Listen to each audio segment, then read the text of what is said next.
Welcome to Pendant and Ring. Thanks for joining us today. Hop in the time machine. Let's go to 1923 in the good old US of A. While we travel, click the like button, subscribe, and ding the bell. 1923 is an interwar year in the US.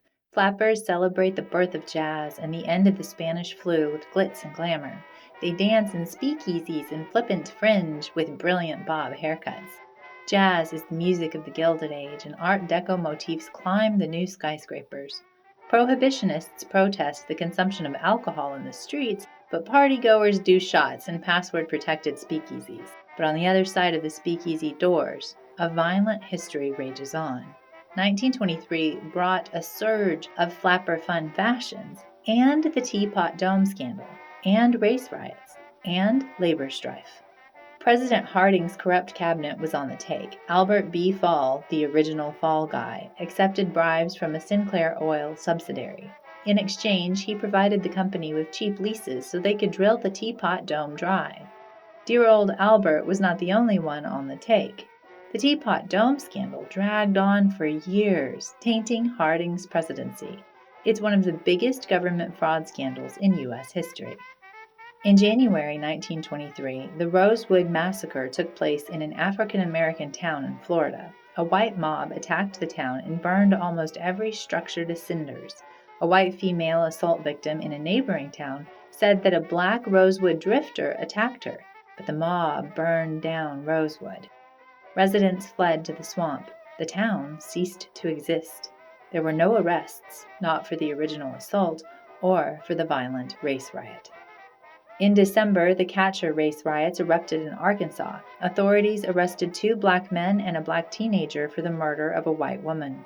A mob harassed African Americans on the street. They mobbed the police station. They destroyed tombstones in black cemeteries. And then they exhumed and burned the remains of the dead in some macabre act of ultimate disrespect.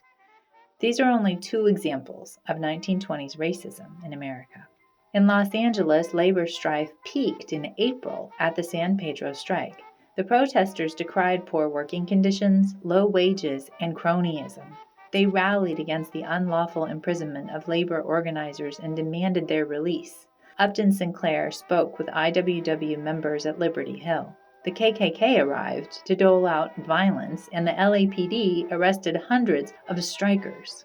Sinclair made bail, and not one to give up, he went back to speak again. Eventually, the LAPD chief resigned. The workers gained the right to organize. It was these workers who started the fight against California's criminal syndicalism law, which was later deemed unconstitutional. The Liberty Hill strike paved a way for better dialogue between workers and business owners, making California a safer place for all workers. In 1923, America was a mishmash of speakeasy dreams and nightmare social conditions. Skyscrapers, secret flapper parties, and modern suburbs blossomed. Small towns burned with racism, and workers fought for their safety. Racial tensions and labor strife cast long shadows over progressive cityscapes. 1923 was a year of metamorphosis. America's urban identity shifted. New jazz, ambition, and societal transformation rocked the nation. I don't know about you, but I'm ready to get back to the 21st century. Thanks for joining us today. Subscribe for more time travel. Click the like button, share the video, and ding the bell for more history. See you next time on Pendant and Ring.